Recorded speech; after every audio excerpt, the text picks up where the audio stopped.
วันนี้เราก็ได้เห็นแรงศรัทธาของคณะสาธุชนคนใจบุญกันนะเราไม่ไปหาเขาเขาก็มาหาเราเมื่อเขาไม่มาหาเราเราก็ต้องไปหาวันนี้โชคดีนะเขามาหาเรานะเขามาหาเราหมายถึงญาติโยมนะเขามาหาเขากลัวพระคุณเจ้าจะลำบากนะก็เลยมาที่วัดก็แล้วกันจะได้มาดูพระคุณเจ้าได้จะได้เข้าวัดเข้าวาเพราะว่าวัดนะเป็นสถานที่วัดจิตวัดใจนะวัดเนี่ยสร้างไม่เสร็จนะในแต่ละรุ่นมีการส่งต่อนะวัดเนี่ยจึงสร้างไม่เสร็จนะวัดเนี่ยสร้างอยู่ตลอดเวลานะวัดภายนอกนะแต่ส่วนว่าวัดภายในคือวัดใจ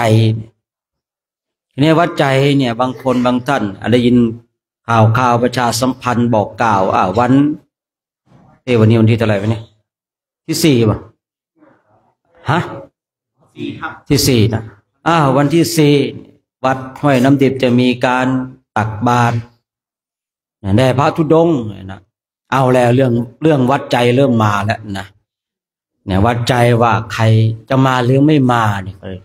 เขาเลยใจกับวัดเนี่ยนะวัดตัวนี้เนี่ยมันเหมือนกับมาตรฐานการวัดนะแต่ถ้าของเราคือวัดที่สวดมนต์คือวัดตะละเนี่ยอันนี้คือการทำวัดสวดมนต์วัดเหมือนกันเนี่ยแต่ว่าวัดตรงนั้นคือข้อวัดปฏิบัติเนี่ยส่วนวัดเนี่ยวแหนการดอเด็กในวัดเนี่ยเป็นการวัดใจนะวัดใจว่าคนที่ได้ยินข่าวประชาสัมพันธ์บอกกล่าวแล้วเนี่ยว่าจะมาไหมเนี่ยมาร่วมบุญไหมเนี่ยบางคนก็วัดแล้ววัดมาแล้วนะแต่บางคนบางท่านก็เอาไว้ก่อนก็แล้วกันแบบนี้เราก็ไม่ว่ากันแต่วันนี้เราก็ได้เห็นแรงศรัทธาของคณะสาธุชนนะได้มาร่วมบุญใส่บาตรกับเราท่านทั้งหลายอย่างที่ได้กล่าวไว้ว่าเมื่อเขาไม่มาหาเราเราก็ไปหาถ้าเขามาหาเราเราก็ไม่ต้องไปเนี่ยแต่ทุกวันเนี่ยบางทีเราก็ออกไปออกไปรับบิณฑบาตโปรดคณะญาติโยมภายนอกวัดคือเดินตามบ้านต่างๆไปตามบ้านบางทีเราก็หาข้อยุติไม่ได้เดินไปอาจารย์วันนี้มาเช้าไปพอไปอีกหลังหนึ่งอาจารย์มาสายไปตกลงเรามาเช้าหรือสายเนี่ยบางทีก็หาข้อยุติไม่ได้นะบางทีก็เป็นเช่นนั้นนะฉะนั้นเราก็ว่ากันไปเนาะมีมาตรฐานของเราท่านทั้งหลายกันวันนี้เราได้มาพักที่วัดน้ำดิบนะเมื่อคืนวันนี้ก็จะได้เดินทางต่อชีวิตของเรานี่มันเป็นชีวิตที่ขับเคลื่อนไปข้างหน้าเพื่อหาความสำเร็จในชีวิตชีวิตของเราไม่ได้เดินถอยหลังเขาว่าเต่าเดินถอยหลังไม่ได้นะจริงเท็จขนาดไหนไม่รู้เพราะผมไม่เคยเกิดเป็นเต่านะไม่รู้ว่าเต่าเนี่ยเขาว่าเต่าเนี่ยไม่เดินถอยหลังให้ทำตัวมันเต่าไม่ถอยหลังนะมันนะผมก็ไม่เคยเกิดเป็นเต่าด้วยนะก็เลยไม่รู้นะวันก่อนคุยเรื่องหมาอยู่แสดงว่าอาจารย์เคยเกิดเป็นหมาสิก็ไม่แน่เหมือนกันนะนะกลุ่มยังไงเนี่ยกลุ่ม2หายไปใน1รูปแล้วนี่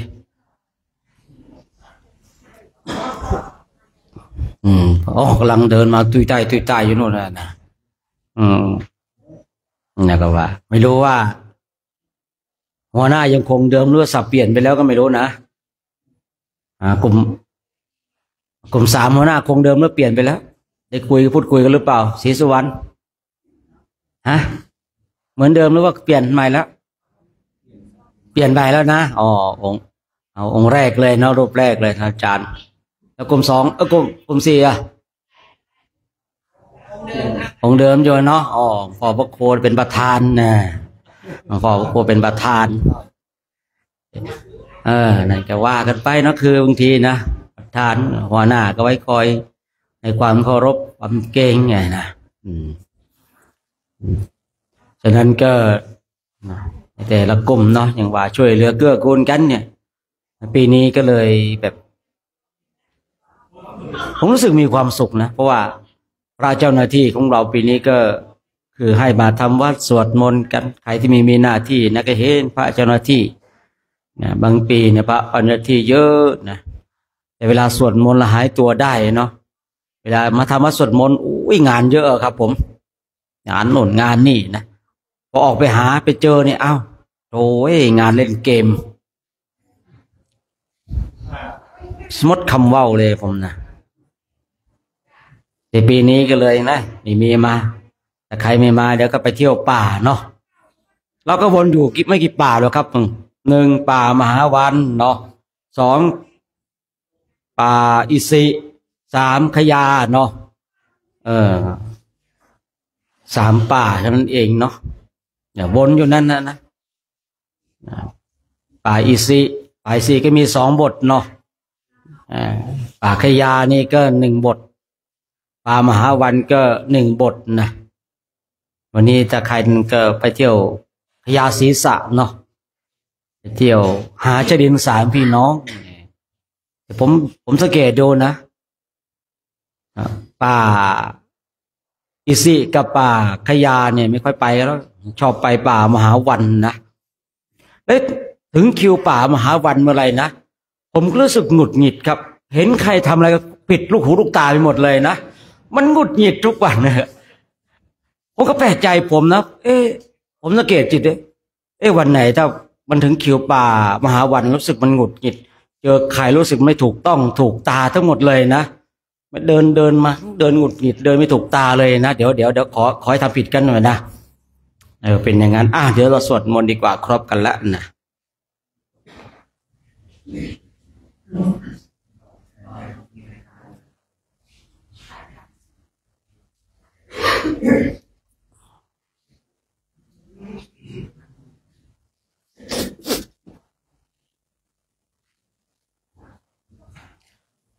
ต่อไปเราจะได้กราบพระพร้อมกันเนาะพร้อมกันแล้วกราบ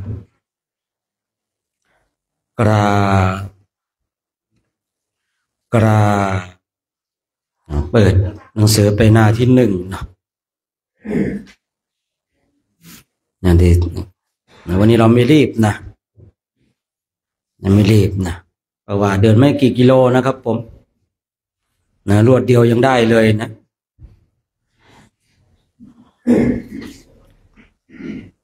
ธรรมที่บรรพชิตควรพิจารณาเนือง10 อย่าง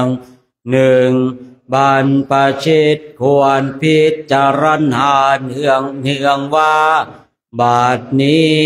เรามีเพศต่างจากคฤหัสถ์แล้วอาการกิริยาใดๆของสมณะเราต้องทำอาการกิริยานั้น2บรรพชิตควรพิจารณาเนืองว่าความเลี้ยงชีวิตของเราเนื่องด้วยผู้อื่นเราควรทำตัวให้เขาเลี้ยงง่าย3บรรพชิตควรพิจารณาเนืองว่าอาการใดวาจาอย่างอื่นที่เราต้องทำให้ดีขึ้นไปกว่านี้ยังมีอยู่อีกไม่ใช่เพียงเท่านี้4บรรพชิตควรพิจารณาเนืองว่า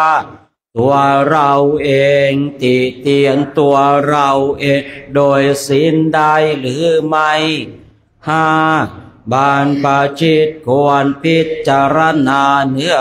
องว่าผู้รู้ใครครวญแล้วติเตียนเราโดยศีลได้หรือไม่6บรรพชิตควรพิจารณาเนืองว่า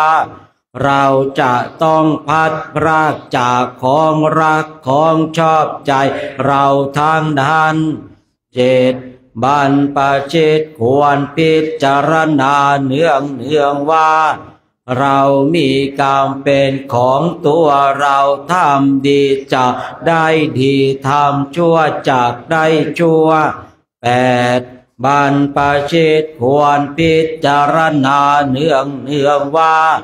วันคืนล่วงไปบัดนี้เราทำอะไรอยู่9บรรพชิตควรพิจารณาเนืองว่าเรายินดีในที่สงัดหรือไม่10บรรพชิตควรพิจารณาเนืองว่าคุณวิเศษของเรามีอยู่หรือไม่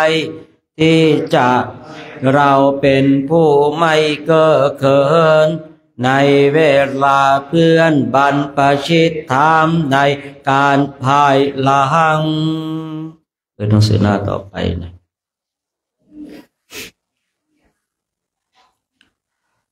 คนเราทุกคนจะเดินทางนั้นจะต้องรู้จุดหมายปลายทางที่จะเดินเสียก่อนว่าเป้าหมายที่จะเดินทางนั้นอยู่ที่ไหนและการที่จะไปได้นั้นต้องเดินทางโดยวิธีใดต้องเตรียมตัวเพื่อจะเดินทางไปโดยความไม่ประมาท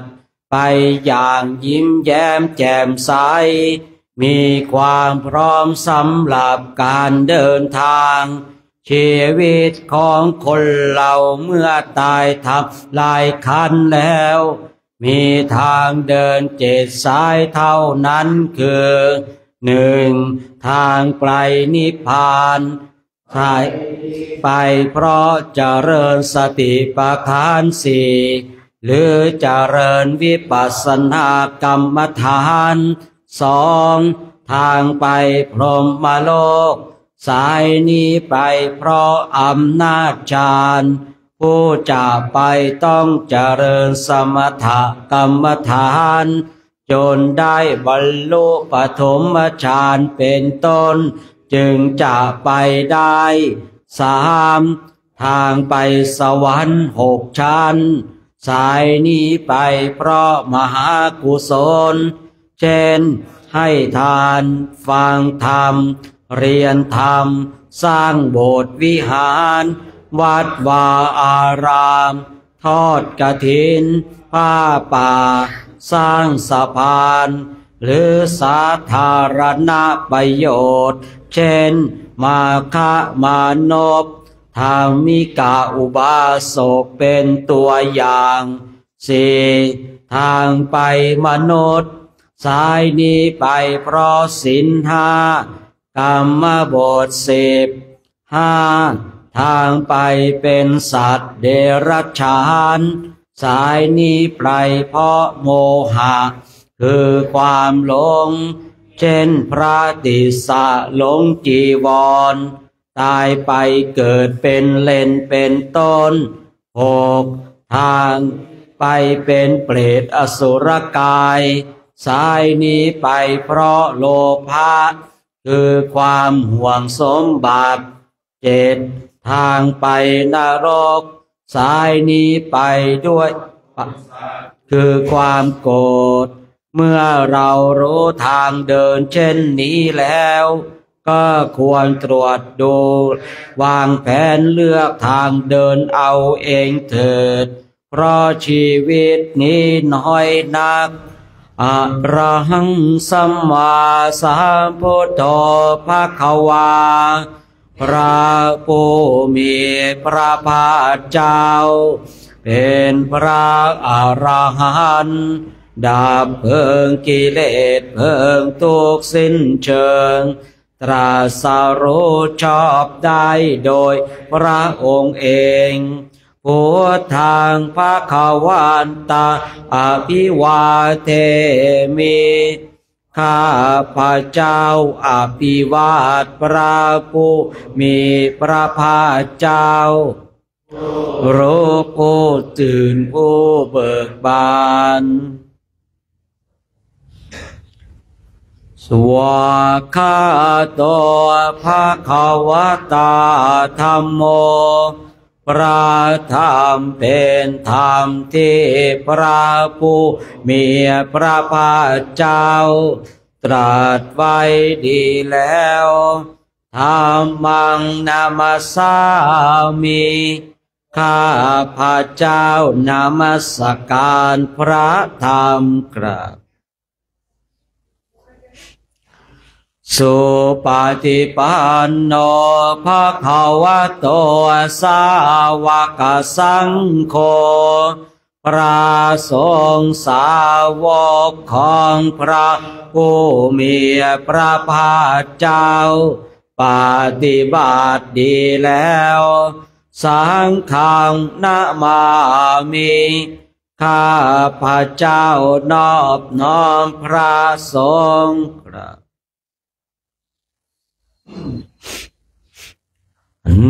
ดัมหิยังบุตตสาภะคะวะโตบุพภาคนมการังกโรมะเสนะโมตัสสะภะคะวะโตอะระหะโตสัมมาสัมพุทธัสสะนะโมตัสสะภะคะวะโตอะระหะโตสัมมาสัมพุทธัสสะนะโมตัสสะภะคะวะโตอะระหะโตสัมมาสัมพุทธัสสะขอนอบน้อมแด่พระผู้มีพระภาคเจ้าพระองค์นั้นซึ่งเป็นผู้ไกลจากกิเลสตรัสรู้ชอบได้โดยพระองค์เองนั่งพับเพียบเนาะ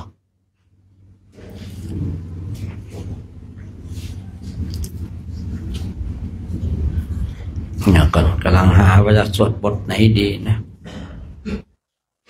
พูดหน้าผิดไปเจอบทมหาสมัยไม่ได้ฉันข้าววันนี้นะลองดูให้แน่ใจก่อนนะงั้นเราเอาแป๊บนึงนะครับ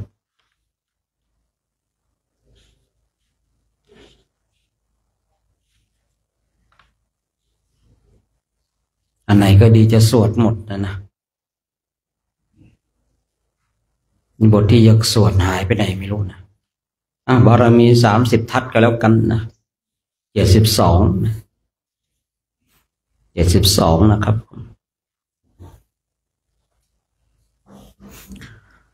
หันธรรมยังมหาปารมีคุณัง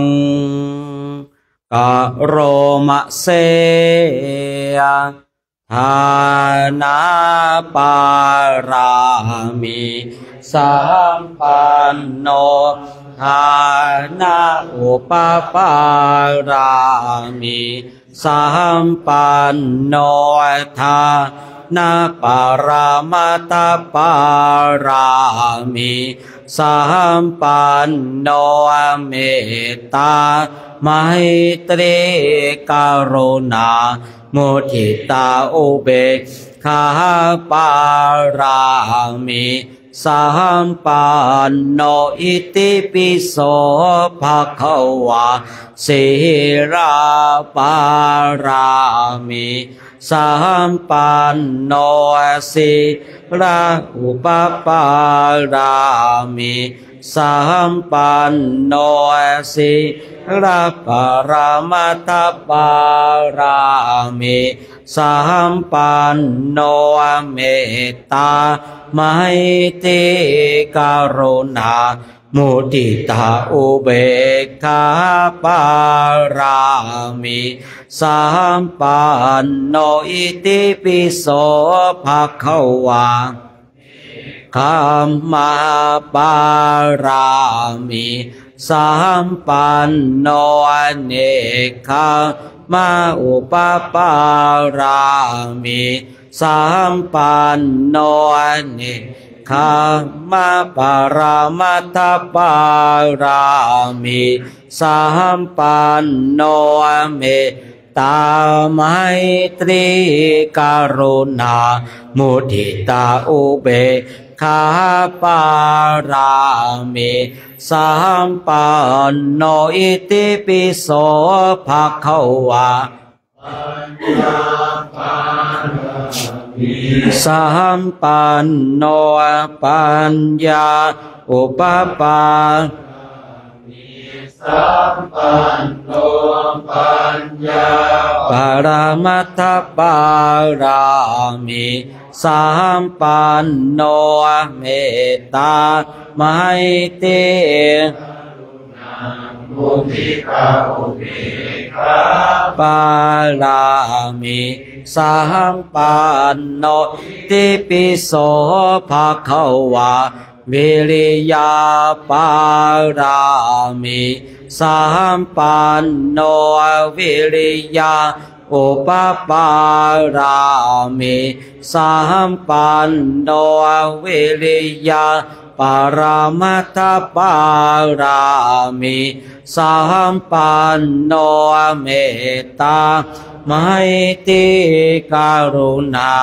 มุทิตาอุเบกขาปารามิสัมปันโนอิติปิโสภะคะวะเตปารามิสัมปันโนภะเตอุปปารามิ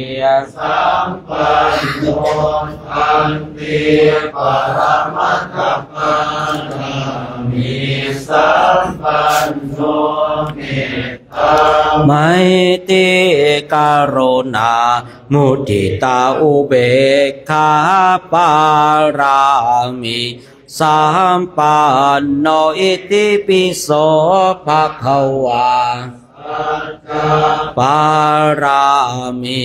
สัมปันโนสัจจา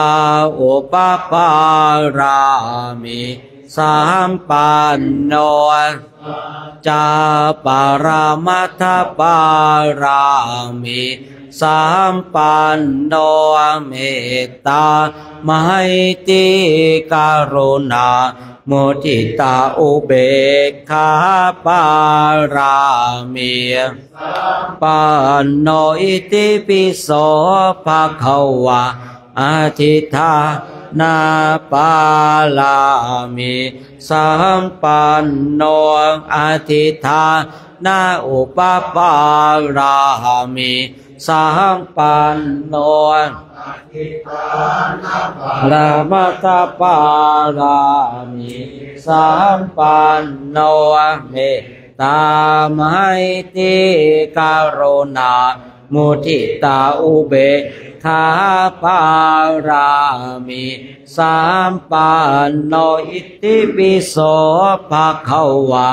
เมตตาปารามิสัมปันโนเมตตาอุปปารามิสัมปันโนเมตตาปรมัตถปารามิสัมปันโนเมตตาไมตรีกรุณามุทิตาอุเบกขาปารามิสัมปันโนอิติปิโสภะคะวะอุเบกขาปารามิสัมปันโนอุเบกขาอุปปารามิสัมปันโนอุเบกขามัตถปารามิสัมปันโนตาไมตรีกรุณามุทิตาอุเบกขาปารามิสัมปันโนติปิโสภะคะวะ ทัสสะปารามิสัมปันโนสาอุปปารามิสัมปันโนทัสสะปรมัสสะปารามิสัมปันโนเมตตาไมตรีกรุณามุทิตาอุเบกขาปารามิสัมปันโนอิติปิโสภะคะวาพุทธังสารนังคัจฉามิธัมมังสารนังคัจฉามิสังฆังสารนังคัจฉามินะมามิหังเป็นหนังสือเป็น93กรวดน้ำตอนเช้านะกรวดน้ำตอนเช้านะ93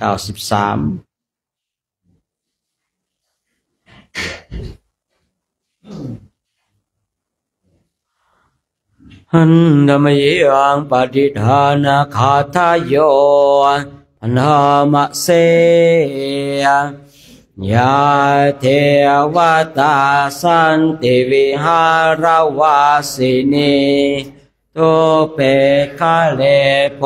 ธิคาเรตาหิงตาหิงตา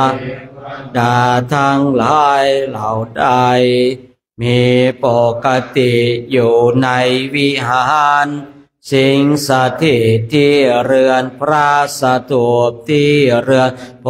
ในที่นั้นตาธรรมทานเนนาภวันตุปุชิตาโสทิงการนเตตวิหารมันดาเลเทวดาทั้งหลายเหล่านั้นเป็นผู้ที่เราทั้งหลายบูชาแล้วด้วยธรรมทานขอจงกระทำซึ่งความเจริญให้เกิดในมณฑลวิหารนี้เทราจมัชฌานวกาจะภิกขโวสารามิกาธานปฏิอุปาสกาขามาจะเทสานิขมาจะอิสราพระภิกษุทั้งหลายที่เป็นพระเถระก็ดีที่เป็นปานกลางก็ดีที่ยังเป็นผู้บวชใหม่ก็ดีอุบาสกอุบาสิกาทั้งหลายผู้ให้ทานตลอดทั้งผู้ประพฤติธรรมที่อาศัยอยู่ในอารามทั้งหมดนี้ตลอดถึงมวลมนุษย์และสรรพสัตว์ทั้งหลายที่มีชีวิตอยู่ทุกแว่นแคว้นทุกบ้านทุกตำบลสัพพะนักภูตาสุขิตาภวันตุเตขอให้สงฆ์ทั้งหลายเหล่านั้นจงเป็นผู้มีความสุขเถิดจาราพุชาเยปิจาอันตสัมภวาสังเสทชาตาอัตโวปปาติกาสัตว์ทั้งหลายที่เกิดจากคันก็ดีที่เกิดจากไข่ก็ดีที่เกิดจากเท่าไข่ก็ดีที่เกิดตกทีเดียวก็ดีนิยานิกังธรรมวรังปฏิจจเตสาเพปิโทคาสกะโลนตุสังขยังสัตว์ทั้งหลายทั้งปวงเหล่านั้นจงอาศัยธรรมอันประเสริฐเป็นธรรมนำตนออกจากทุกข์จงกระทำความสิ้นทุกข์ให้เกิดขึ้นท้าตุจิรังสตังทาโมธรรมทราจปุคลาขอพระธรรมของสัตตบรุษทั้งหลายจงดำลงตลอดกาลนาน และบุคคลผู้ทรงไว้ซึ่งพระธรรมจงมีอายุยืนสังโฆโหมัคโควะหัตถายะจหิตายะจาขอพระสงฆ์จงมีความสามัคคีกันเพื่อประกอบสิ่งอันเป็นประโยชน์และเกื้อกูลแก่สรรพสัตว์ทั้งหลายอันนิรักขันตุสัตธัมโมสัพเพปิธัมมัจจาริโนขอพระสัทธรรมจงรักษาเราทั้งหลายผู้มีปกติประพฤติธรรมอยู่เป็นนิจเถิดผู้ติงสัมปาปุณัยยามาธรรมเมอริยปเวทิเตขอความเจริญงอกงามในธรรมที่พระอริยเจ้าได้ประกาศไว้ดีแล้วจงมีแก่เราทั้งหลายทุกเมื่อเถิดปัสสันนาโหนตุสัพเพปิปะนิโนปุตตสาสะเนแม้สัพพสัตว์ทั้งหลายจงเป็นผู้เลื่อมใสในพระพุทธศาสนาสัมมาทานังปเวสันโตปาเรเทโวภวัสสตุขอฝนฟ้าจงตกต้องตามฤดูกาลผู้เทงภาวายสัตตานสมิทังเนตุเมทนิงขอฝนจงความสำเร็จมาสู่พื้นปฐพีเพื่อเกิดความเจริญแก่สรรพสัตว์ทั้งหลายมาตาปิตาจะอาจารักชังนิจังรักขันติปุตตะกังมารดาและบิดาย่อมถนอมบุตรน้อยที่เกิดจากตนเป็นนิชันใดเอวังธรรมเมนะราชา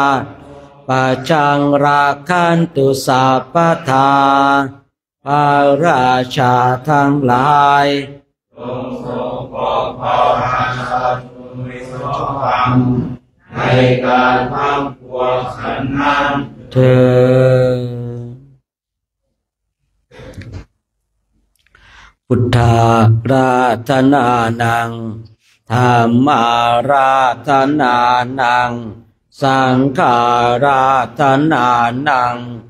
อัปปมาโนพุทโธอัปปมาโนธัมโมอัปปมาโนสังโฆนะโมพุทธายะนะโมธัมมายะนะโมสังฆายะพุทโธเมนะโธธัมโมเมนะโธสังโฆเมนะโธพุทธ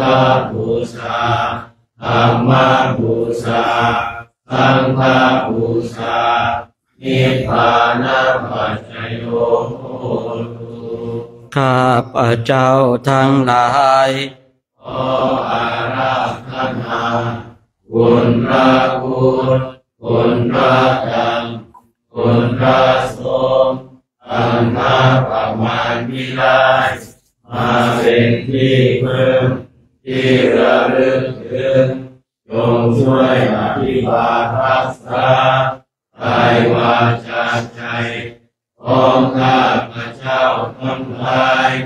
ให้ตั้งมั่นอยู่ด้วยธรรมเจริญไปด้วยธรรมพร้อมทั้งให้เจริญด้วยสติปัญญาญาณเข้าถึงธรรมอันเป็นเครื่องพ้นทุกข์ให้ถึงซึ่งสันติสุข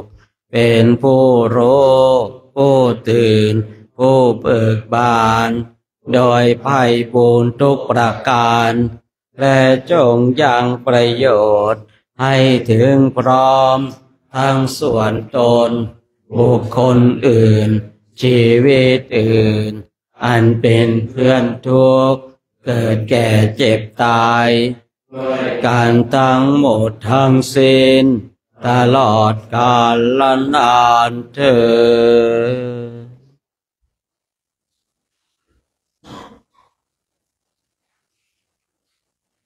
ดก่อนที่เราจะได้ฉันข้าวกันเดี๋ยวเราก็มานั่งภาวนาสักแป๊บหนึ่งญาติโยมเองก็นั่งสบาย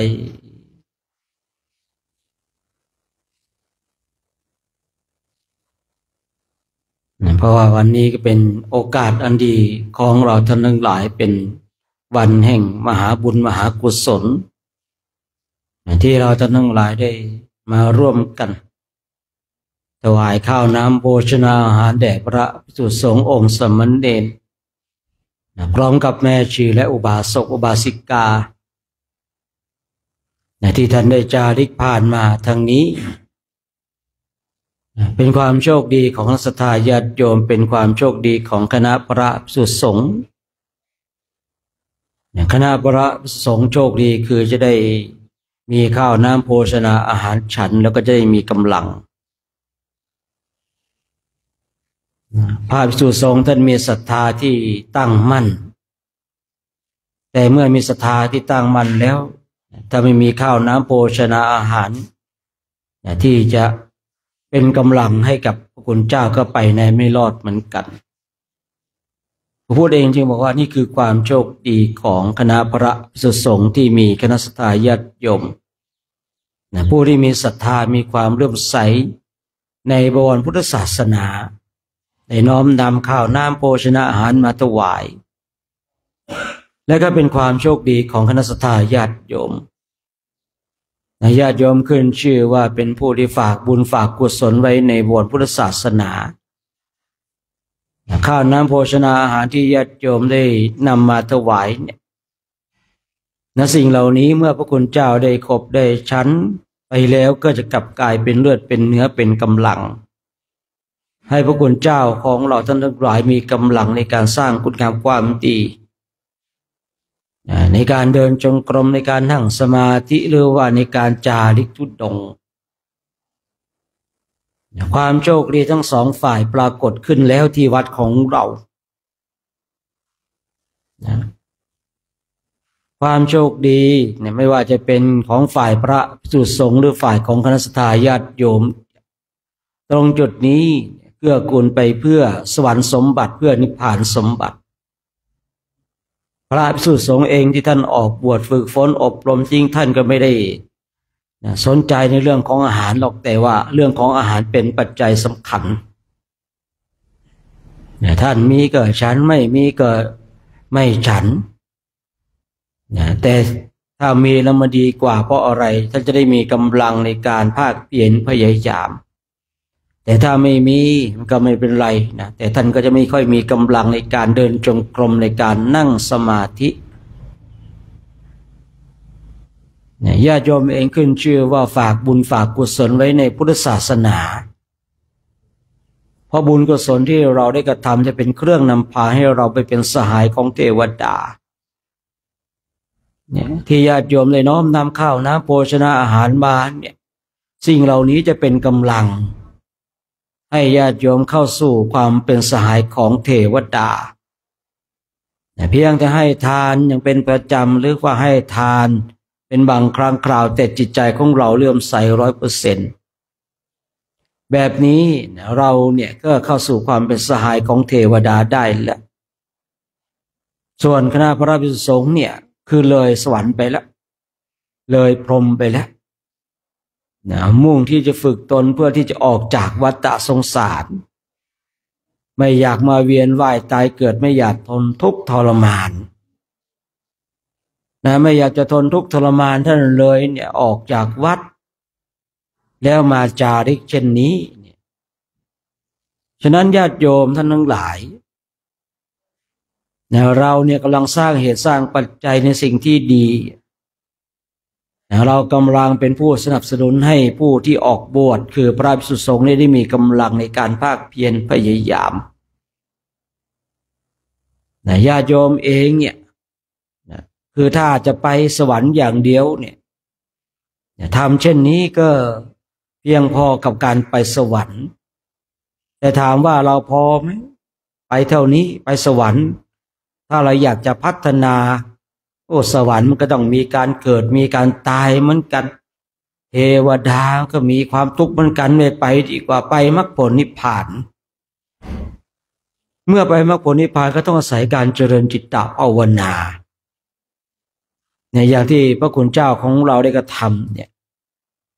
ธรรมแห่งการฝึกปฏิบัติธรรมกรรมฐานไม่ใช่เป็นเฉพาะของพระภิกษุสงฆ์อย่างเดียวนะเป็นของทุกๆคน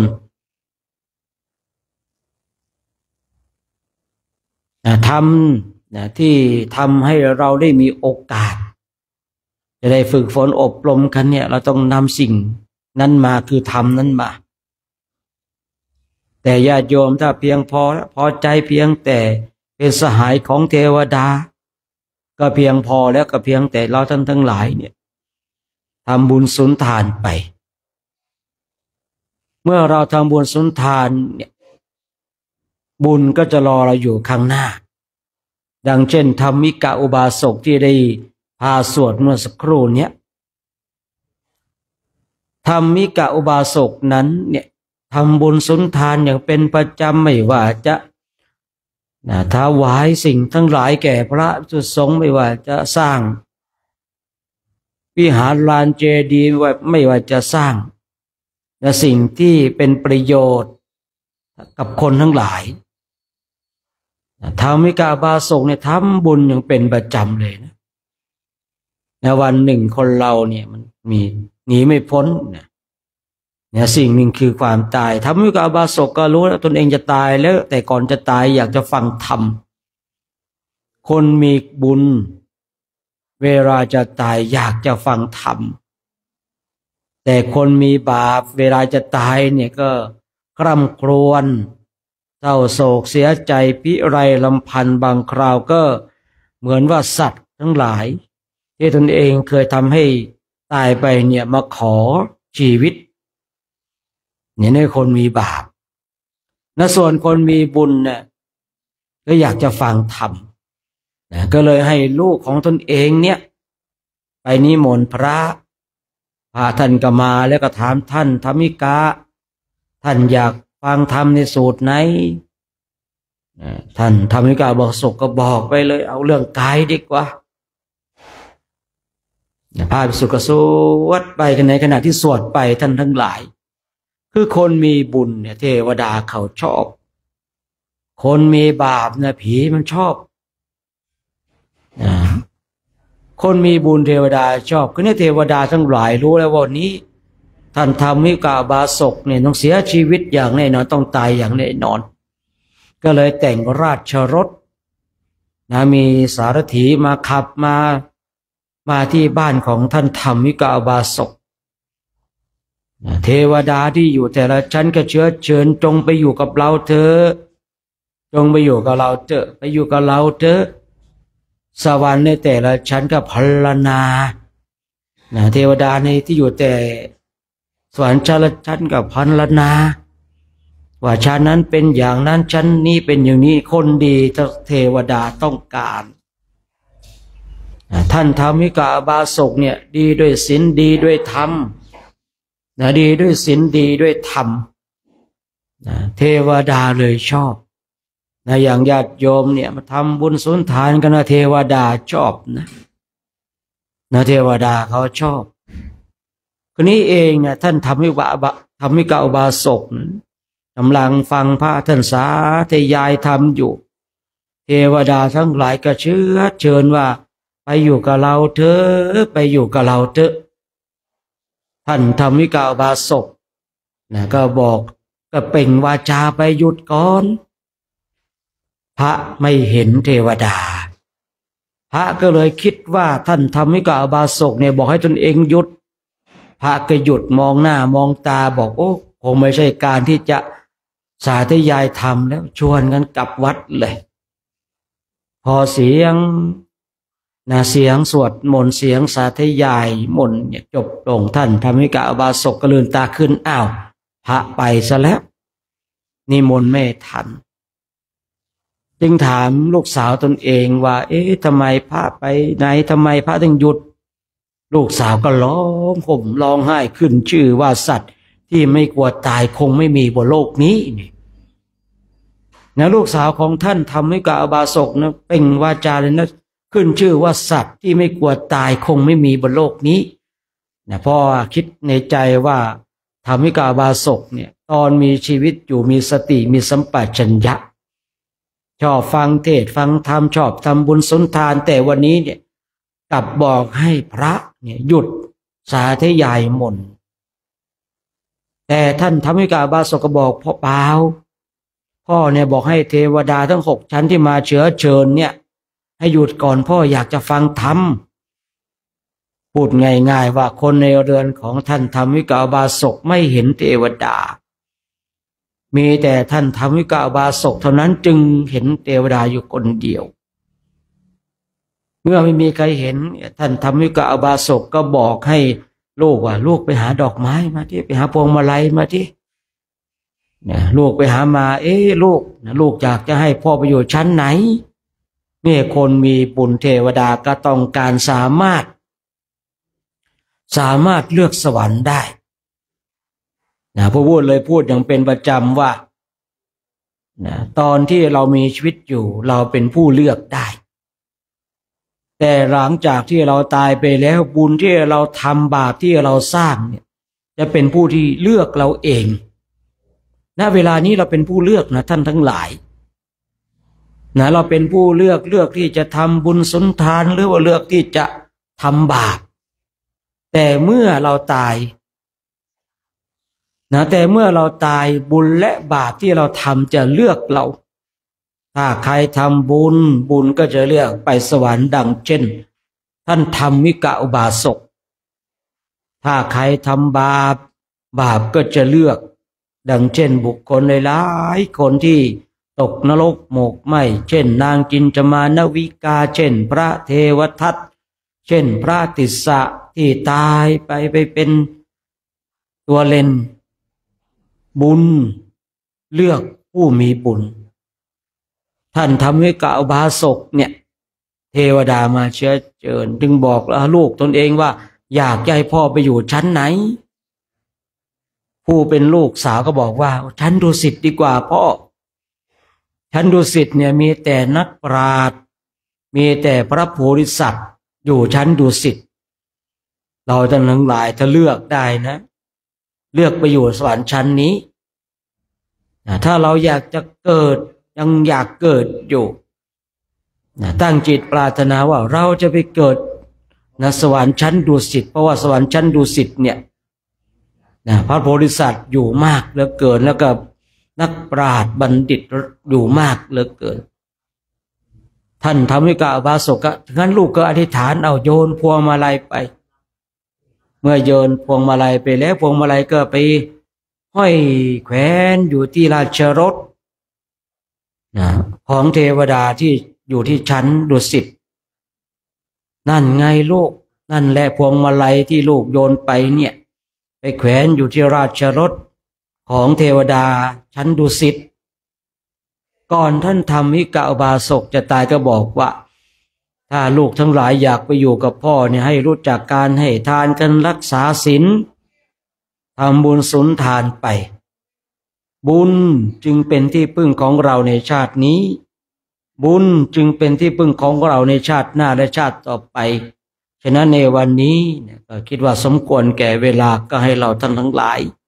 ทำความรู้สึกตัวทั่วพร้อมน้อมจิตน้อมใจจิตที่เป็นบุญเป็นกุศลเราจะได้ร่วมกันแผ่เมตตาแก่สรรพสัตว์ทั้งหลายที่เป็น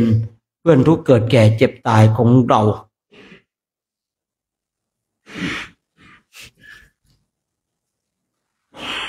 สัพเพสัตตาอาเวราโหนตุขอสัพพสัตว์ทั้งหลายทั้งปวงที่เป็นเพื่อนทุกข์เกิดแก่เจ็บตายด้วยกันหมดทางสิ้นจงเป็นสุขเถิดอย่าได้มีเวรต่อกันและกันเลย อาภยาปัชชาโหนตุจงเป็นสุขเถิดอย่าได้บาดเบียดเบียนซึ่งกันและกันเลยอานิคาโหนตุจงเป็นสุขเถิดอย่าได้ความทุกข์กายทุกข์ใจเลยสุขีอัตตานังปริหะลันตุจงมีแต่ความสุขกายสุขใจรักษาตนให้รอดพ้นจากทุกข์โทษเวรภัยอันตรายทั้งปวงจงทุกข์ทั่วหน้าเถิดกาตังปุญญาภาราหังสาเพภาคิภาวันตุเตพรทั้งปวงเหล่านั้นจงเป็นผู้มีส่วนได้เสวยผลบุญที่ข้าพระเจ้าหลายได้บำเพ็ญแล้วนี้เถิ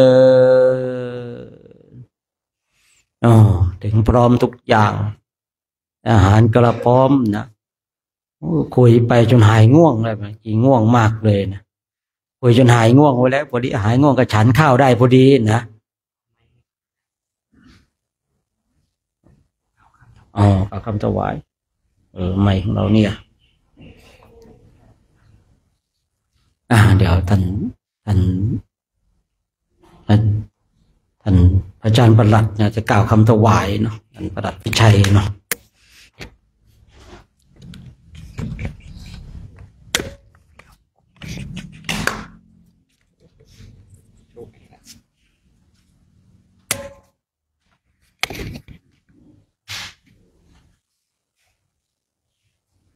เรากับผม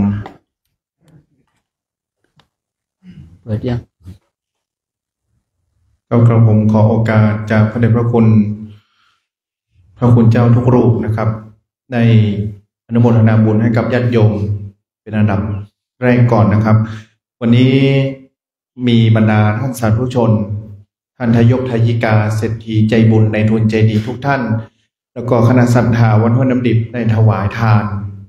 ได้ถวายพระตาหารจังหันแด่พระคุณเจ้าทุกรูปวันนี้ก็มีคณะศรัทธาวัดห้วยน้ำดิบคณะศรัทธาดง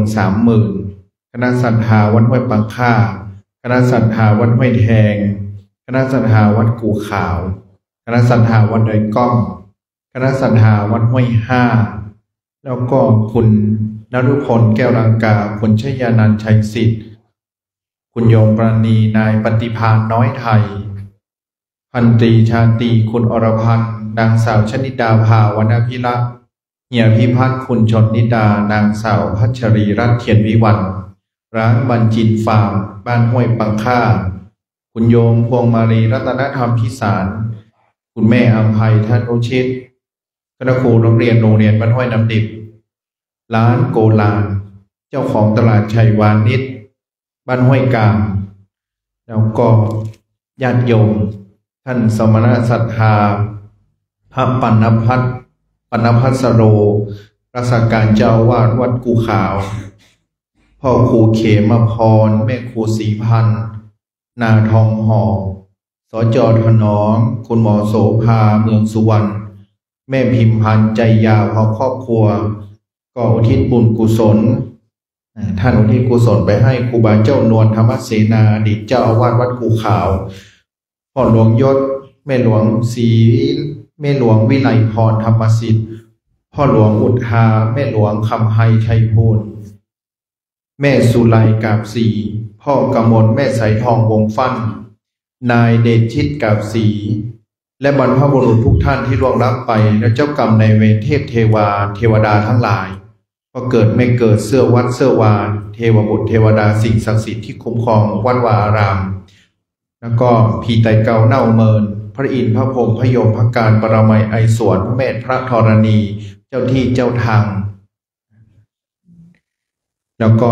เก้ากระผมในนามของ คณะสงฆ์คณะศรัทธาวัดห้วยน้ำดิบก็อุทิศบุญกุศลในครั้งนี้ให้แด่พระเดชพระคุณท่านเจ้าคุณพระเทพยานาเวทีครูบาเจ้าชยาชยวังโสได้ดวงพระวิญญาณของท่านพระครูอาภรณ์วรกิจดวงพระวิญญาณของพระเทพยานาเวทีท่านพระนิกรพระธรรมโมอาจารย์วรยุทธกัลยาณธโรและสิ่งศักดิ์สิทธิ์ที่รักษายังอาวาสวัดห้วยน้ำดิบทั่วจตุรทิศาให้ได้รับอส่วนบุญส่วนกุศลโดยพร้อมเพียงกันให้ถึงพร้อมเป็นบุญพิธานาไปถึงยังท่านทั้งหลายยังตอนเช้าให้เกิดเป็นบุญญาภินิหารให้ดวงจิตดวงญาณของท่านทั้งหลายพ้นจากความทุกข์ให้ได้ถึงสุขจงทุกประการและมาอนุโมทนาบุญกับข้าพระพุทธเจ้าทั้งหลายวันนี้เราท่านทั้งหลายจะตั้งใจกันตั้งกล่าวนะโม3 จบพร้อมกันแล้วก็ถวายภัตตาหารโดยพร้อมเพียงกันนะครับญาติโยมประนมมือเนอนะโมตัสสะภะคะวะโตอะระหะโตสัมมาสัมพุทธัสสะนะโมตัสสะภะคะวะโตอะระหะโตสัมมาสัมพุทธัสสะนะโมตัสสะภะคะวะโตอะระหะโตสัมมาสัมพุทธัสสะอิมานิมะยังพันเตภัตตานิสัปริวารานิภิกขุสังคัสสะโอโนชยามะสาธุโนพันเตภิกขุสังโฆอิมานิภัตตานิสัปริวารานิปฏิกันหาตุอัมหากังหิครัตตังหิตายะสุขายะข้าแด่พระสงฆ์ผู้เจริญข้าพเจ้าทั้งหลายขอน้อมถวายภัตตาหารพร้อมทั้งของบริวารทั้งหลายเหล่านี้ซึ่งตั้งไว้หน้าที่โน้นแด่พระภิกษุสงฆ์ขอพระภิกษุสงฆ์จงรับภัตตาหารกับทั้งบริวารทั้งหลายเหล่านี้ของข้าพเจ้าทั้งหลายเพื่อประโยชน์และความสุขแก่ข้าพเจ้าทั้งหลายตลอดสิ้นกาลนานเทอญสาธุนะโมตัสสะภะคะวะโตอะระหะโตสัมมาสัมพุทธัสสะนะโมตัสสะภะคะวะโตอะระหะโตสัมมาสัมพุทธัสสะนะโมตัสสะภะคะวะโตอะระหะโตสัมมาสัมพุทธัสสะยัคเขพันเตสังโฆชานาตุขอพระสงฆ์ทั้งปวงจงฟังข้าพเจ้าบัดนี้ทายกทายิกาผู้มีจิตศรัทธาได้น้อมนำมาซึ่งภัตตาหารมาถวายเป็นสังฆทานแด่พระภิกษุสงฆ์อันว่าสังฆทานนี้ย่อมมีอานิสงส์อันยิ่งใหญ่สมเด็จพระพุทธองค์จะได้จำเพาะเจาะจงว่าเป็นของภิกษุรูปหนึ่งรูปใดก็หามิได้เพราะเป็นของแก่สงฆ์ทั่วสังฆมณฑลพระพุทธองค์ทรงตรัสว่าให้แจกกันตามบรรดาที่มาถึงฉะนั้นบัดนี้ข้าพเจ้าจะสมมุติตนเป็นผู้แจกของสงฆ์พระสงฆ์ทั้งปวงจะเห็นสมควรหรือไม่เห็นสมควรถ้าเห็นว่าไม่เป็นการสมควรแล้วไซร้ขอจงได้ทักท้วงขึ้นในท่ามกลางสงฆ์อย่าได้เกรงใจถ้าเห็นว่าเป็นการสมควรแล้วก็จงเป็นผู้นิ่งอยู่บัดนี้พระสงฆ์ทั้งปวงนิ่งอยู่ข้าพเจ้าจะรู้ได้ว่าเป็นการสมควรแล้วข้าพเจ้าจะแจกของสงฆ์ต่อไปณกาลบัดนี้อายังปฐมภาโคมหาเถรสาปาปุนันติส่วนที่หนึ่งย่อมถึงแก่พระมหาเถระผู้ใหญ่อยู่เหนือแก่ข้าพเจ้าอาวเสสาภาคาอัมหากังปาปุนันติส่วนที่เหลือจากพระมหาเถระผู้ใหญ่ย่อมถึงแก่ข้าพเจ้าทั้งหลายและตามลำดับที่มาถึงพร้อมๆกันทุกรูปตลอดจนสามเณรแม่ชีอุบาสกอุบาสิกา และญาติโยมทั้งหลายตลอดถึงสรรพสัตว์ทั้งหลายด้วยเถิดมันจะเริ่มพอเรียนเชิญญาติโยมทั้งเจ้าภาพทั้งหลายที่เข้าประเคนถวายพระเจ้าหน้าที่จะได้รับประเคนต่อไปนะครับเชิญเลยนะครับทุกท่าน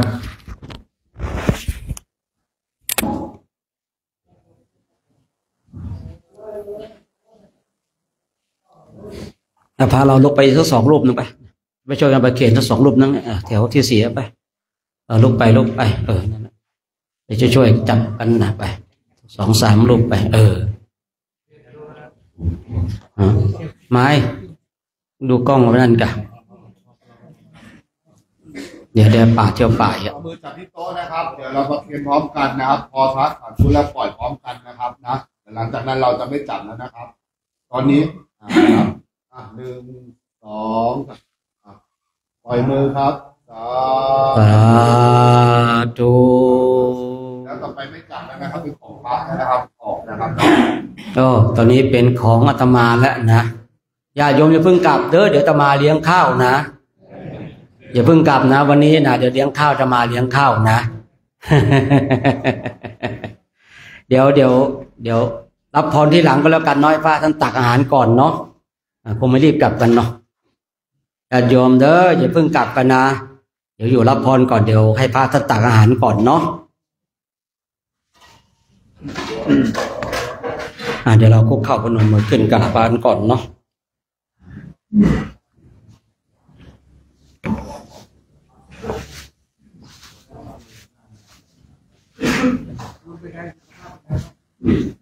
อะระหังสัมมาสัมพุทโธภะคะวาพุทธังภะคะวันตังอะภิวาเทมิสวากขาโตภะคะวะตา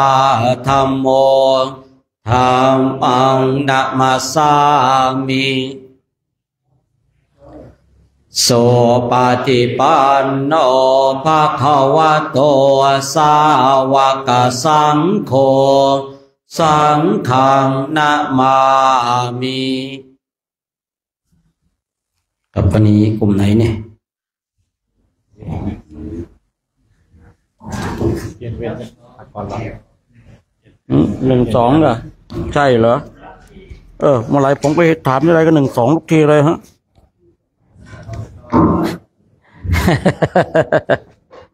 ไป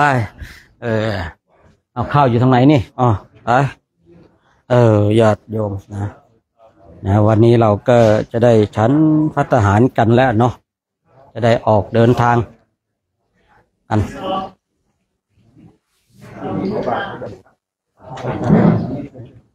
ออกมาเลยหันไปตรงนู้นเลย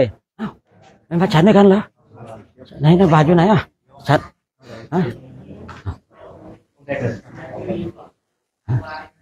ออกมาที่นี่เลยออกมาปัดไปตรงนู้นเลยออกมาเลยครับผม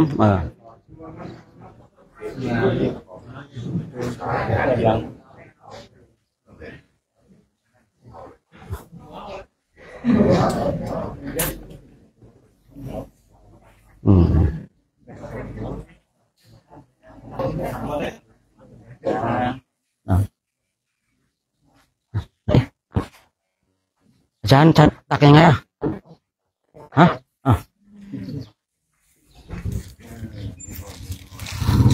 โอ้ยวันนี้นะใครเดี๋ยวไปวันนี้ไปสดเลยนะ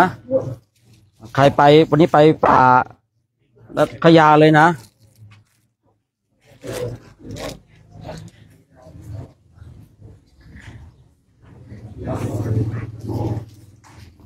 หลวงพ่อไปไวเด้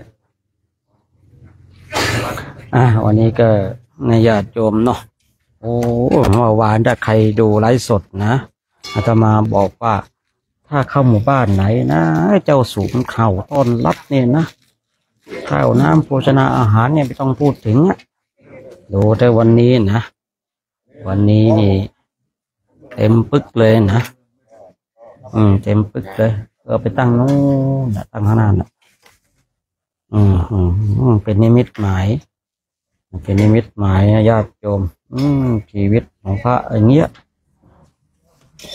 มันไม่แน่นอนชีวิตของความเป็นพระนะชีวิตของความเป็นพระไม่แน่นอนเพราะว่าบางทีก็มีบางทีก็ขาดนะว่าไม่ได้หรอกเจาะมันเอาแน่นอนไม่ได้นะ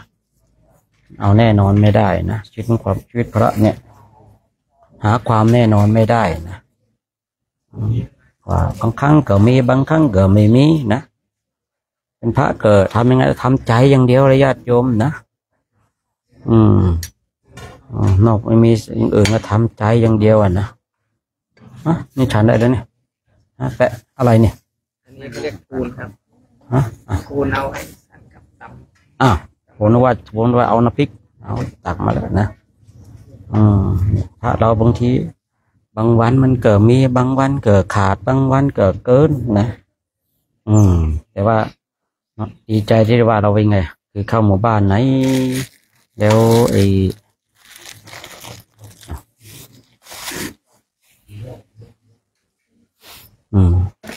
ญาติโยมก็มาร่วมอนุโมทนาบุญกันเนาะว่าไงเจ้านี่เดี๋ยวมากัดผมนะสะกิดปุ๊บกัดสกัดหลบมันแล้วกันเดี๋ยวมันจะเล่นเรา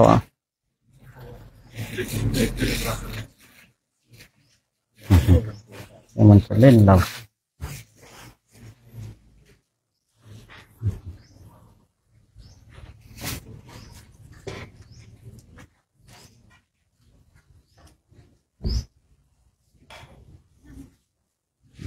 ทั้งหลาย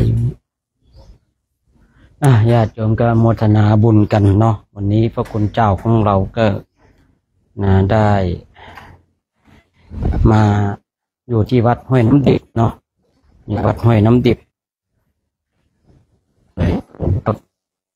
พระครูประหลัดก็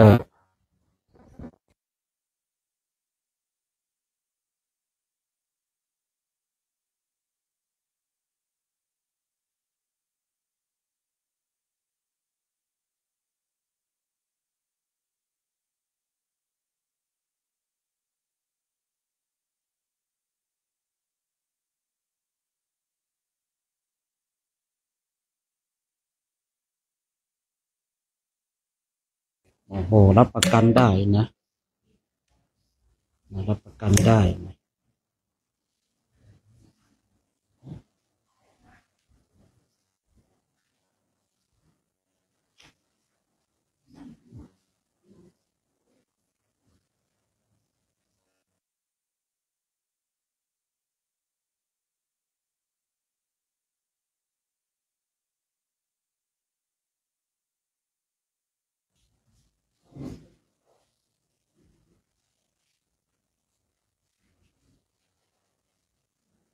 ญาติโยมที่ชมไลฟ์สดอยู่เนาะมารวมอนุโมทนาบุญกุศลกับคณะสัตยาญาติโยมเนาะทางวัดบ้านน้ำดิบเนาะวันนี้ก็เมื่อวานก็มาม่าปลากระป๋องนะวันนี้ก็อย่างที่เห็นนะจากประสบการณ์ชีวิตแล้วไม่พลาดก็แล้วกันถ้าเข้าหมู่บ้านไหนที่เราจะพักนะถ้าเจ้าสุมันเห่าต้อนรับเนี่ยฉะนั้นก็ทุกคนเนาะรวมโมทนาบุญกันเนาะเราก็จะได้ฟังพระเดชพระคุณหลวงพ่อกัน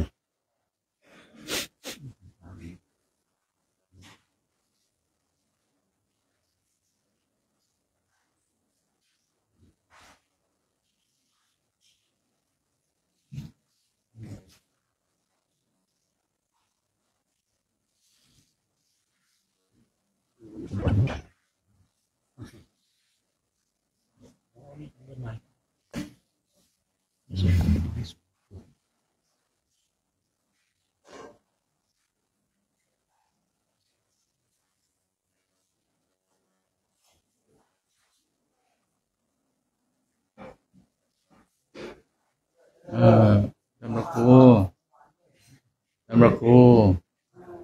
เป็นไงบ้างสุขภาพ อได้นะค่อยๆเป็นกำลังใจกันนะไม่ไหวก็ดูแลสุขภาพหายตัวบ้างอะไรบ้างก็ได้นะ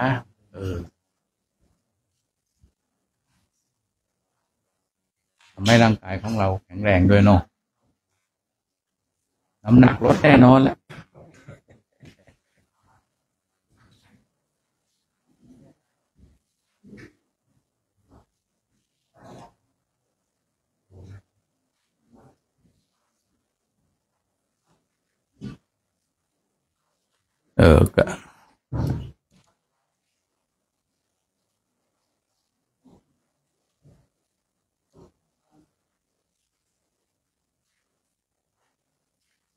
ก็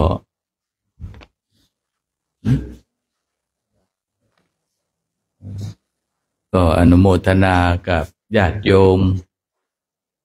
ที่ทั้งสองช่วงเนาะช่วงเช้าก็ได้ใส่บาตรกันช่วงสายก็ได้ใส่บาตรก็คือการถวายภัตตาหารให้กับพระคุณเจ้าเดินทางไกลโดยการฝึกฝนอบรมปฏิบัติธรรมกรรมฐานกันด้วยเดินกรรมฐานในญาติโยมเนอะไม่ใช่เดินชมดอยลอยห้วยบ่ใจนะไอ้นี่เดินกรรมฐานตัวบางรูปที่แรกๆก็เดินชมดอยพอเดินชมไปโอ้ยังไงมันก็เหมือนกันดอยเมื่อวานกับดอยวันนี้ก็เหมือนกันเดินไปก็คิดไปก็ทำให้จิตสงบร่มเย็นจิตใจสบายบางท่านก็อยากจะไปร่วมด้วยก็ได้นะเตรียมอุปกรณ์ให้พร้อมกันละกันชุดเต็นท์ชุดผ้าห่มกันหนาวหมวกเดินสัก3 วัน 5 วันไปเดินกรรมฐานกับพระคุณเจ้าเป็นยังไงเดินกรรมฐานนี่สมัยก่อนนะได้เคยอ่านประวัติสามเณรบุญนาคเดินกรรมฐานมีตัวตนจริงๆนะพระคุณเจ้าไปโดนอยู่ป่าสมัยก่อนป่าดอยเสือก็เป็นของจริงเสือก็เสือจริงๆไม่ใช่เสือที่เราเห็นตามรูปนะเสือช้างงูของจริงท่านใช้คำว่าเดินกรรมฐานกันญาติโยมทุกท่านก็เตรียมน้ำหยาดน้ำอะไรกันเนอะนะเตรียมน้ำหยาดเพื่อที่จะได้หยาดน้ำให้อุทิศส่วนบุญส่วนกุศลไปให้กับหมู่เจ้ากรรมนายเวรก็ดีบางท่านก็บอกว่าเฮานี่ยังจะมีความประพฤติดีมีศีลมีธรรมมีศีลมีธรรมดีจะมันยังมีใครจังมาจองวะเหตุของเจ้ากรรมในเวรนะทุกท่านต้องมีเจ้ากรรมในเวรทุกคนไม่ใช่ว่าไม่มีแต่ใครจะมาถึงก่อนถึงหลังนั่นอีกเรื่องหนึ่งก็คืออย่างบางเรื่องเราทำถูกใจคนหมู่ใหญ่คนนั้นเนี่ยมันไม่ถูกใจมันไปขัดใจเขาหรือว่าขัดลาภขัดเขาแหละพอขัดไปแล้วเนาะขัดไปแล้วก็เลยทำไงโกรธไม่ชอบใจ นะนี่แหละที่มาคำว่าที่ว่าจองเวรกันจองเวรกันถึงกันและกันเนี่ยไม่รู้ว่าใครเป็นใครเนี่ยอันเนี้ยก็คือถ้าเรายังอยู่ในโลกของสังสารทุกข์เนี่ยนะคำว่าไม่เจอเนี่ยไม่จองเวรกันนะเพราะว่าเราไม่สามารถทำอะไรก็แล้วแต่เถอะไม่สามารถจะทำอะไรถูกใจกับคนทุกๆคนเนาะทำอะไรถูกใจกับคนทุกคนได้นะไม่มีอะไรทำดิ่งเป็นผู้นำด้วยแล้วเนาะเป็นผู้นำด้วยแล้วนี่โอ้เนาะก็ต้องเป็นไปตามเหตุตามปัจจัยเนาะเป็นผู้นำเนี่ยอย่างเช่นเราเห็นครูบาอาจารย์ท่านโดนกระแสนั่นโดนกระแสนี่โอ้ยนั่นแหละก็เคยเป็นผู้นำเขาแล้วก็ทำอะไรไม่ถูกใจคนหมู่ใหญ่แต่ไม่ถูกใจกับคนหมู่เล็กอาจจะคนสองคนกลุ่มคนหน้าคนเนี่ยนี่เรียกว่าอันเนี้ยถือว่าเป็นการไม่ถูกใจก็เป็นการจองเวรกันจองเวรซึ่งกันและกันคืออีกคนหนึ่งไม่ได้จองเวรนะมีแต่ให้อภัยแต่อีกคนหนึ่งมันจองเวรนะอย่างจองเวรเนี่ยอย่างเช่นว่า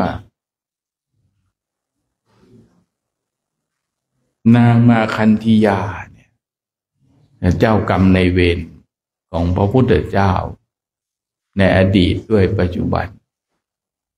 มาเจอหน้าแล้วโอ๊ยไม่ถูกใจแล้วพระพุทธองค์บอกคนนี้นี่ยังไม่หมดกิเลสในชาตินี้นะยังไม่หมดกิเลสในชาตินี้นู้นก็จะต้องไปหมกไหม้ในนรกก่อนถึงจะหลาบจำด้วยวัฏฏะสงสารพระพุทธองค์บอกโอ้ยใครเขาก็บอกว่างามกันหมดเนาะท่านบอกโอ้ยงามเหงิมที่ไหนพูดง่ายว่าขัดใจนะตีนเลยยังไม่ถูกเลยเงี้ยโอ้ยเปิ้นก็เกลียดจองเวรกันพอมาเมืองโกสัมพีเมืองของพระเจ้าอุเทนเท่านั้นละโอ้ยเนี่ยนะมาแล้วคนที่เราไม่ชอบใจมีพระพุทธเจ้าผู้บริสุทธิ์แล้วก็ยังไม่ชอบใจเนาะเนี่ยแค่เนี้ยไม่มีการให้อภัยในใจไงเราก็เลยจองเวรแล้วผลที่สุดตนเองก็เลยต้องไปสู่อบายตกนรกแน่นอนที่ให้เราท่านทั้งหลายได้แผ่เมตตาให้กับเจ้ากรรมนายเวรเนี่ยนะเราก็ต้องบอกว่าโอ้ยเราได้ไม่มีจิตเจตนาที่จะได้ไปจองกรรมจองเวรอะไรเลยเนาะก็ขอให้อโหสิกรรมกันเนี่ยมาอนุโมทนาบุญนี่แหละเนี่ยมาอนุโมทนาบุญกันเนี่ยเพื่อที่จะได้มีความสุขสงบร่มเย็นจองเลิกจองเวรกันจะได้สงบได้ร่มเย็นนะให้จิตใจที่สบายเนาะวันนี้ผู้ที่ได้ร่วมน้อมถวายเป็นข้าภัตตาหารและน้ำปานะก็มีพระครูสิริสุตตาภิรัตน์วัดห้วยก้านแล้วมีแม่ชีรัชนีอบรมแล้วก็นส.จันพบมาจัน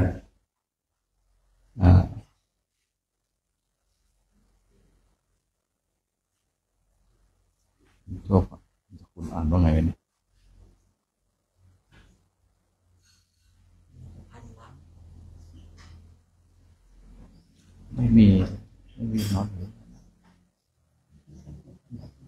ก็มองว่าเป็นพันล้าน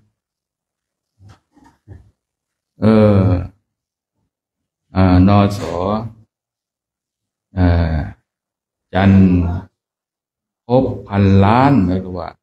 ถ้าผิดก็ขออภัยเนอร์แล้วก็แม่บุญศรีจันทราวงศ์แล้วก็โคราชยุพินโกรานยุพินชัยพาณิชย์เนาะที่ร่วมกันถวายเป็นเจ้าภาพเล็กๆเป็นเจ้าภาพกับหมู่คณะกลุ่มเล็กๆที่ได้ร่วมกันเดินทางมาที่นี่เนาะ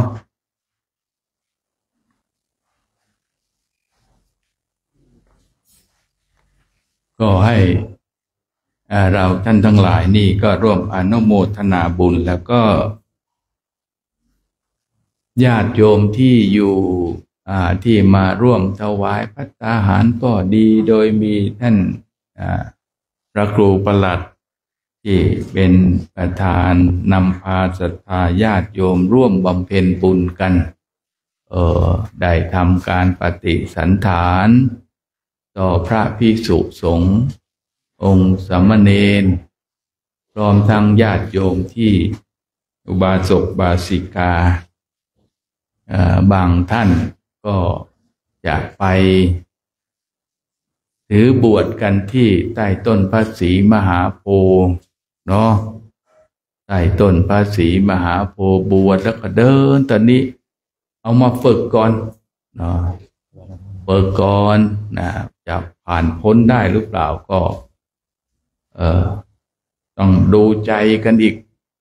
เนาะดูใจกันไปนานๆญาติโยมก็เหมือนกันเนาะที่มาเดินนี่ไม่แน่เหมือนกันว่าใครจะผ่านพ้นไปได้ใครผ่านพ้นไปไม่ได้ก็ต้องอาศัยความประพฤติความปฏิบัติอดทนอดกลั้นต่อความหิวความหนาวต่อความร้อนทีนี้เดินในส่วนภาคเหนือนี่สบายเนาะตอนนี้พระคุณเจ้าอากาศสบายเมื่อคืนอยู่ใกล้ๆเงียบแสดงว่าหลับสบายเนาะก็ให้พระคุณเจ้าทุกรูปเนาะเนี่ยอากาศอุ่นขึ้นนะเดี๋ยวก็เดี๋ยวก็ไปอุ่นต่อจบจากภาคเหนือแล้วไปอุ่นภาคกลางต่อทีนี้มันจะอุ่นอากาศต่อนนี้ไปก็จะดีเรื่อยๆเนาะก็ดีอยู่แล้วแต่เราปรับใจให้มันดีเนาะญาติโยมพระก็ญาติโยมบาสกบาสิกาก็เรียบร้อยแล้วเนาะก็ได้เตรียมรับพรกันนะรับพรกันจากพระเจ้าพระสงฆ์อย่างที่ได้บอกแล้วก็เราก็หยาดน้ำระลึกนึกถึงผู้มีพระคุณในปัจจุบันหยาดน้ำระลึกนึกถึงผู้มีพระคุณในอดีตก็ดีเจ้ากรรมในเวรก็ดีให้มาร่วมอนุโมทนาบุญส่วนเจ้ากรรมในเวรก็ไม่ต้องไปจองเวรไอ้สิ่งที่ทำให้เดือดร้อนกันทั้งสองฝ่ายก็ให้แต่อนุโมทนาบุญอโหสิกรรมซึ่งกันและกันถ้าจะจองก็จองความดีร่วมกันนะให้เราหยาดน้ำจิตแล้วก็ระลึกนึกถึงไปเนอะยะถาวาริวหาปุราปริปุเรนติสาคารังเอวังเมวะอิโตตินังเปตานังอุปกัปปติอิชิตังปฏิตังตุมหังคิฟเมวัสมิชตุสัพเบปุเรนตุสังกปปาจันโทปนรโสยถามานิโชเจระโสยถาสัพพิติโย วิวันชันตุสัมภโรโก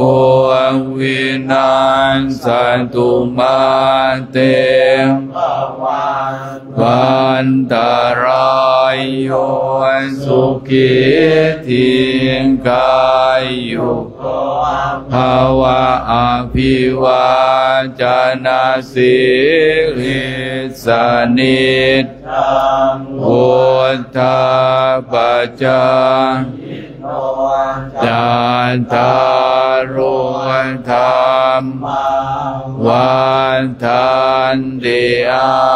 ยุวันโนสุขังภาลังอังคโตเวมปัสสันนันอักขังธรรมังนิชานาตังอักเขมพุทธิปัสสันนันกินัยเยอนุตตเรอาเกธรรมเมปัสสันนานังวิรังปัสสะเมสุเขอาเกปัสสันนานังปุญญาเขอนุอันตเรอาคันสมิงทานตาตาตังอาคังปุญภาวะตติยังอายุจาวันโนจยโสเกียรติสุพลังอาคัสสะตาเมทาวิอังคธรรมสมัยโตมโนโสวะอาปันโตปะโมตติติภวตุสัมภมังบันเทวตา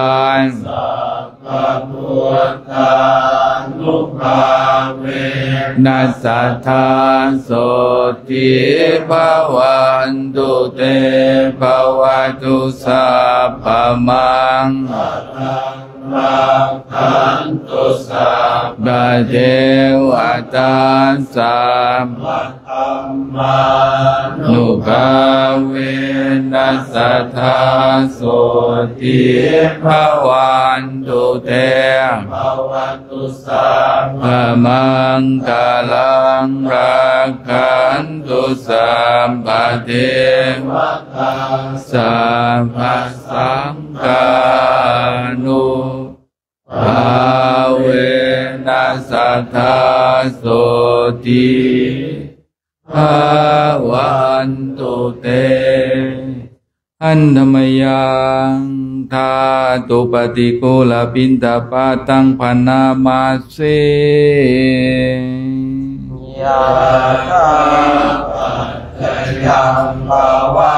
ตมานังทันตุมันตะเวเมตังยาติทังปินตาปานอาคุกะคุณจะโกนจะผัวกาโลนตานิสันโตนิชิโวสุญโยสัมนายังเป็นตาปาโตอาชิโกจนิโยอิมังปุติกายังปันตวะอติวิยาจิจนิโยชายันติบักนิมนต์พระคุณเจ้าพิจารณาอาหารญาติโยมมาทานข้าวทานน้ำกันเนาะทานข้าวทานน้ำ